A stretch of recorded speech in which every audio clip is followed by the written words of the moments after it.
Oh my God. Can you believe it? Can you believe that this has happened? These activists have gone too far. They've gone too far.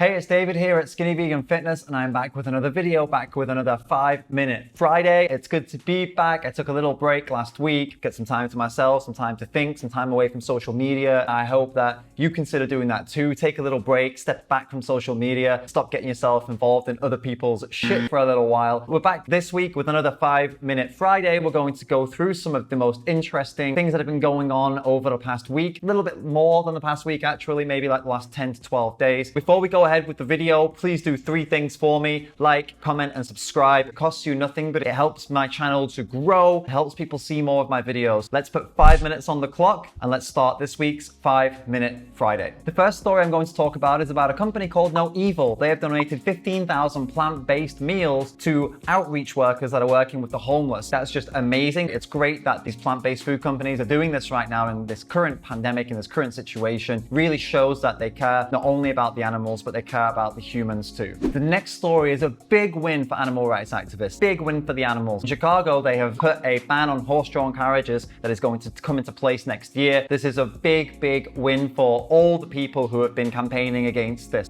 for a very long time. These horses are not going to have to go out in all those different kinds of weather and be forced to pull people around in carriages. I mean, come on, what is this? We're in 2020. This is not necessary. I hope that more and more countries follow suit and get this age-old tradition out. We don't need to do this to animals. It's a form of entertainment that is completely unnecessary. Very happy to see that Chicago put an end to it. Let's hope that other countries, other cities do the same thing. So the next story, I didn't know whether to include this because it's a little bit, like, I'd say inappropriate. This is from Scotland, and there's a woman in Scotland who claims that she has kept her immunity high and has kept COVID-19 at bay by drinking sperm. Now, maybe some people think we're crazy when they see this because she is vegan. The article talks about her being vegan. She claims that she mixes it in smoothies, like fruit smoothies. She blends it in. She drinks them, and she says that's how she's got good skin. It's helped her immunity, and she's not ashamed of it. This is a published story that she has been involved in. Like, she's been interviewed, there's photographs. Hey, you know what? If that's your thing,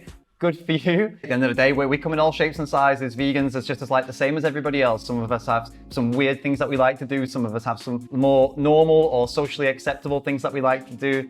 It is what it is, I guess. The link to that story is in the description, as with all the stories, if you want to go and read a bit more about drinking sperm for your health. Totally up to you, and I won't judge you if you decide to go ahead and start incorporating sperm smoothies into your plant-based diet. Now, with the COVID-19 crisis, a lot of businesses and industries have had to close or limit what they're doing. One of those industries, or one of those, I guess you could call it an industry, is the bullfighting industry. In Spain, they have had to stop because obviously people aren't going to come and watch the bullfight. The COVID-19 rules there are quite strict. And one bullfighter has spoken out about this. He has said that to animal rights activists, because animal rights activists are very happy about this, obviously. He has said that animal rights activists, by closing down bullfighting, what they're doing is they're not giving the bulls an opportunity to fight for their lives, and now the bulls will just go straight to slaughter. He's saying that if animal rights activists want to help, they should adopt the bulls. This is the most ridiculous thing. The bulls are going to go straight to death now rather than being tortured before they go to death. What kind of a world does this guy live in? It's like something out of the Hunger Games. What is this? We're not in a movie. This isn't how life works, and it doesn't need to be that way. Most importantly, they don't need to die in the first place, and the only reason they exist is because humans bred them. So this is the most ridiculous fucking thing. At least right now, this bullfighting is stopping. It's not happening. It may give people a chance to reflect on bullfighting and decide, actually, no, we don't want to do that again. We can only cross our fingers that people will change their hearts and stop this disgusting tradition.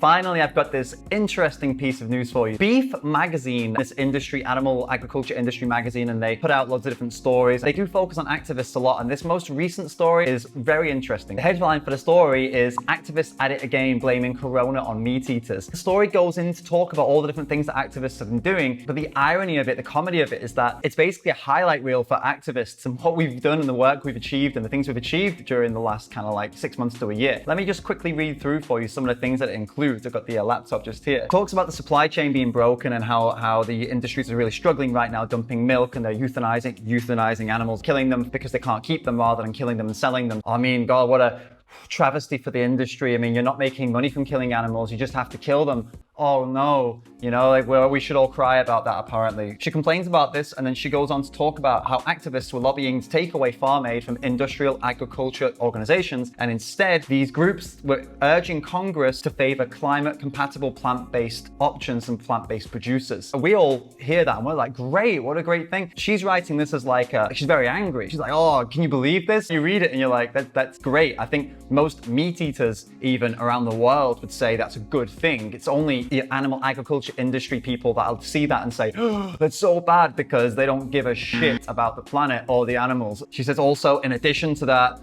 you won't believe what these activists have done. They've also urged an overhaul of the 2020 dietary guidelines to be centered around sustainable plant foods. Oh my God.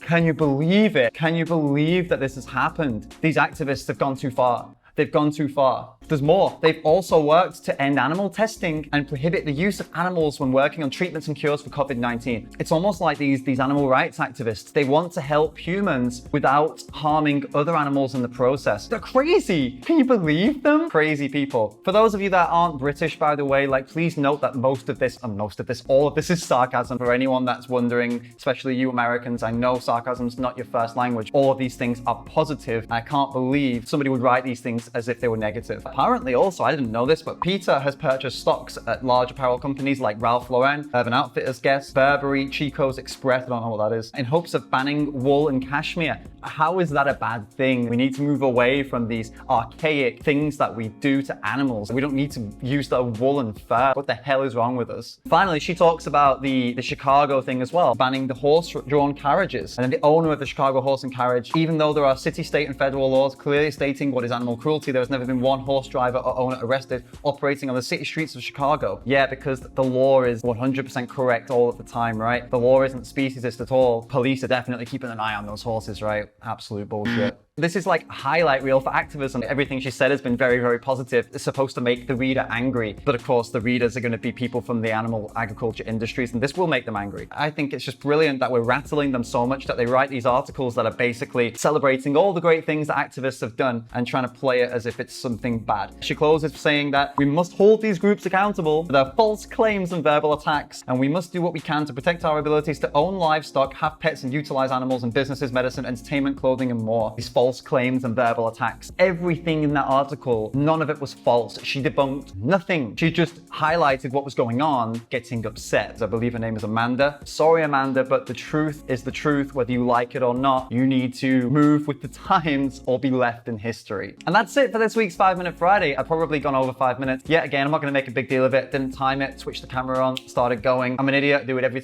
single week. We're definitely over 5 minutes though. It's all good. I hope this has been interesting for you. I hope you've enjoyed it. I hope you found some distractions from the COVID situation. I can't say COVID. This video is going to get demonetized now. I've said it a few times. I hope you're safe. I hope you're looking after yourself, your family. Take some time for yourself. Don't get too sucked into social media, because genuinely mostly is a load of shit. Don't let it take over your life. It's very easy to do that right now. Keep your wits about you. Learn some new stuff. Read some books. Do some things that are going to engage you. Watch my videos. Obviously, I'm a bit biased with that one, but hey, look, it's better than sitting scrolling social media. I promise you that. Before you leave, do like, comment, and subscribe. Let me know in the comments what you think of the video. Take control of what you see. Subscribe, hit the notification bell, and you'll get my videos straight into your homepage every time I post them. Thank you so much for watching, and I'll see you in the next video.